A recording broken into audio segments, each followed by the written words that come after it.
Hello, and thank you so much for joining me for this VR to Tegan over at Cosmic Creeper. She created a tag called Oracles with Attitude, and it was just a really nice and chill time. And after the day I've been having, it's been a rough day. I feel like I could use some of that. So we will be doing a VR.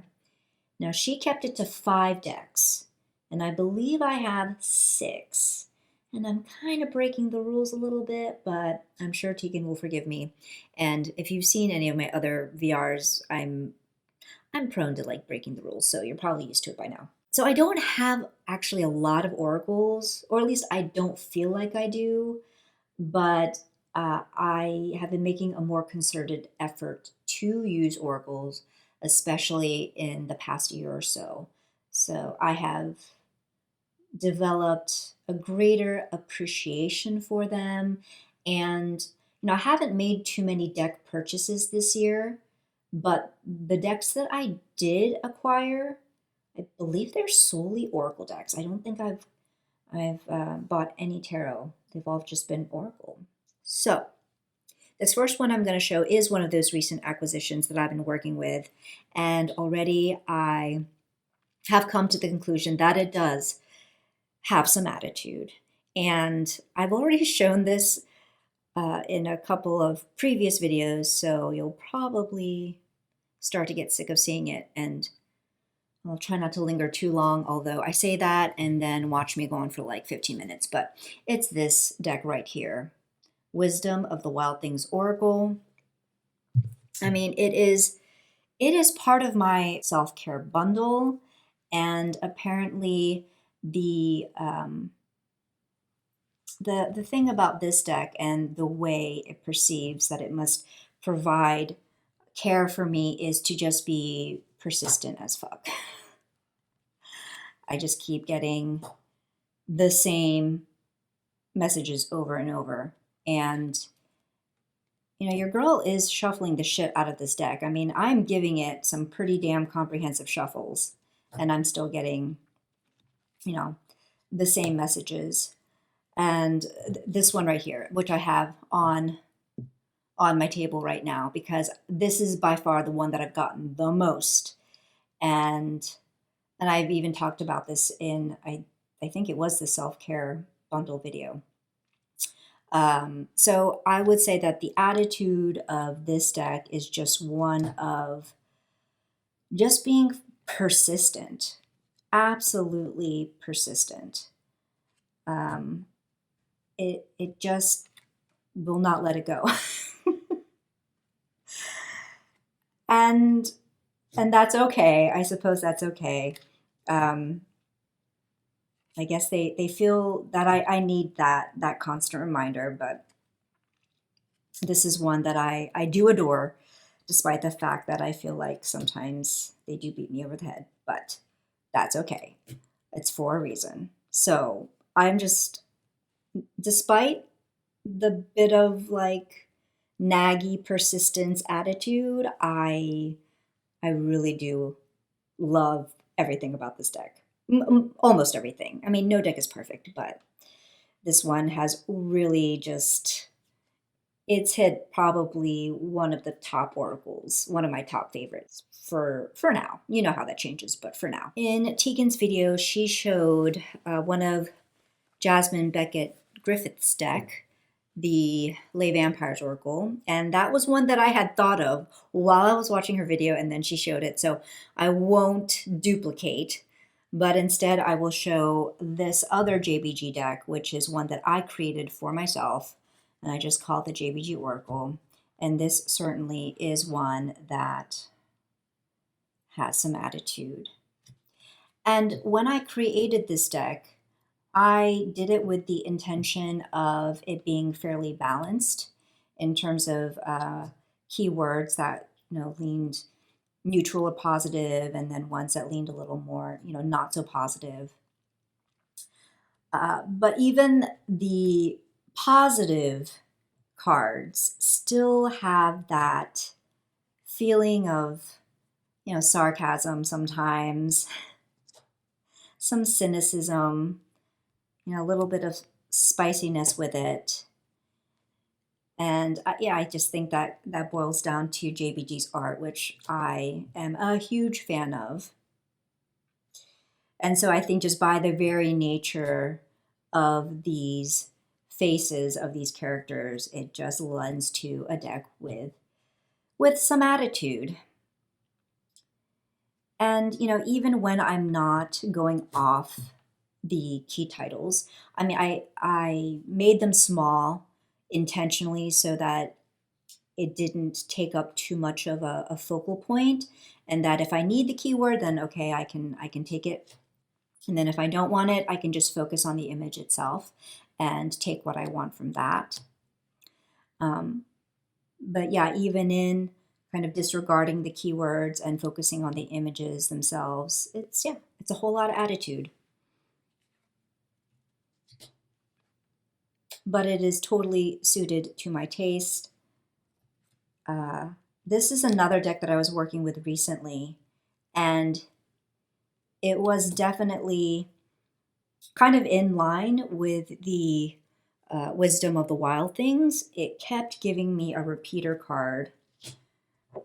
Yeah, this is the card right here that kept smacking me. It was, and of course it tracks. I understand. I do. Picking up what's putting down, and it was very much like, okay, bitch, you know that airplane protocol where you're supposed to put on your own mask first? Yeah. You suck at that. So, but this deck is a great time. It really is. And especially when, you create an oracle for yourself. That just makes it all the more special and just a fantastic fit. This next deck I did see in a VR. It was Meg from Rose Honey Ritual. But I'm going to show it again just because I don't feel like a lot of people know about this deck, or at least I don't see it a lot. And this is called, I'm not going to try to speak in French, but I believe this translates to the Medieval and Marvelous Oracle. And I first saw this deck on Waterchild Tarot's channel last year, and I was just so tempted by it, but I held off because I wanted to be mindful about the decks I was bringing in, and okay, is this just kind of a quick lusty moment that will pass? But no, this is one that I have, like, look at the attitude. This is one that I have kept lusting after, over the months, seeing it periodically. And I was just waiting for it to come down in price. And at a certain point, it was actually out of stock. So finally back in stock, and the price had come down a little bit, enough for me to be like, okay, I'm gonna press the buy button on this. And I'm only just starting to get to know it. We haven't worked a lot together, but in the short amount of time that I've been using this deck, I will say it is very much kind of like a no-nonsense attitude. And, this is a deck where, because it's in French, I haven't yet started using like the Google Translate app to read the entries. I've just been essentially going off of the key title and the image. But I think it's, just the combination of the art style, the color palette, the expressions on these characters' faces. To me, this is like not very, it's not like a hug deck. It's definitely one that's just has a very direct voice so far. And that might change, but so far that's how it's been for me. Like, look at that. Definitely some attitude. There's another one as well that I had thought about for this tag, but Meg showed it. And I'm not going to duplicate all of her decks, but it is, I want to give a shout out to the Hellenic Oracle because that is another one. it's exactly what Meg said, you know, how can a deck based on Greek mythology not have some attitude? I mean, those stories are just freaking out there. So, but this one I'm going to show is actually like a hybrid. It's a playing card slash oracle deck, and this is the indie version, Magic Neko deck by Stasia Burrington, and it has since gone mass market and is now called the Curious Cat Club Oracle, I think. Anyway, so I don't read playing cards in a divinatory sense, at least not yet. That is something that I am interested in maybe learning down the line. But this makes for a very cheeky oracle deck. I have this pulled out to use because I haven't touched it in a hot minute, and I just forgotten how fantastic this deck is. And I mean, anything with cats, which are some of like the sassiest divas ever, that's going to lend to having some attitude. So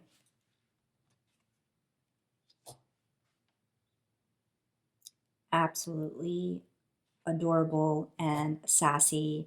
And I don't know like how the mass market has like formatted like if they have a guidebook or if it's still like a pamphlet situation. Like with the indie, this is pretty much all you get, which is more than enough. And I don't really even refer to that pamphlet. I just go by, once again, what I take away from each image. But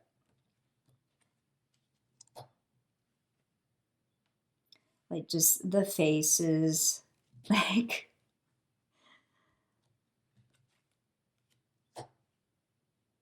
definitely what I would call like sassy attitude deck. Okay, so these next two are probably where I kind of break the rules a little, in that I am including two Lenormand. I mean, and actually, I feel like these could be considered oracles. Like in general, you know, tarot, like these divination decks can kind of fall under a broader umbrella of the term oracle, but I know that's not how we're parsing out the definition. But anyway, I don't know if any of you have read the book by Stephen Bright called The Oracle Creator, but he kind of used it in a similar vein that I do. But in any case, I understand that that's not that's not how we're defining things, and so I am technically perhaps bending the rules and whatever. So the first Lenormand deck that I'm going to show that I feel has some attitude is the Black Salt Lenormand, and this is by Logan over at Larkin Legend. I feel like Lenormand tends to have a kind of no-nonsense, cutthroat attitude to begin with in its delivery, but then on top of that, you add black background and glitzy hollow images. I mean, black edging. I mean, come on. Does this not scream like high maintenance attitude? And just the name in itself, Black Salt Lenormand. Come on. Definitely giving attitude. But this is so much fun to work with. So much fun to work with. And it just feels so, it feels so luxurious. So yeah, on top of getting the kind of quick and dirty messages, you also get just that extra bit of salt. The last Lenny I'm going to show is called the Brown Witch Lenny by Krista over at Auntie Kay's Tarot. And this one is the finalized version that I just recently received because I was working with a prototype for the longest time. So this is going to be in order, but it's in this like nice linen. Anyway, okay. So this immediately came to mind as a deck with attitude. So here you have two options for card number 36. It looks like we're going backwards, but I would call this another kind of sassy Lenny. It's meant to be fun. It's meant to be cheeky. It's meant to not take itself too seriously, and yet it will give you, it will be prissy. It can be prissy towards you. So I've had such a great time working with this deck. And it really is, you know, it's like images like this, and of course, the witches. The witches just give so much sass. And it's just a mood. Like, look at that. For the heart. And then you have fun images like this. So it's just a really good time. This is like one of my favorite towers. And okay, we'll end with the two choices for card 18, which this is always my choice just because of the sassy cat. So that rounds out my choices for Oracles with Attitude. So I hope that you enjoyed. I'm just gonna, okay, I don't know what the fuck I'm doing. It's fine. It's fine. Okay, I hope you enjoyed. Thanks to Tegan for this fantastic tag. And until the next time, much love and take care.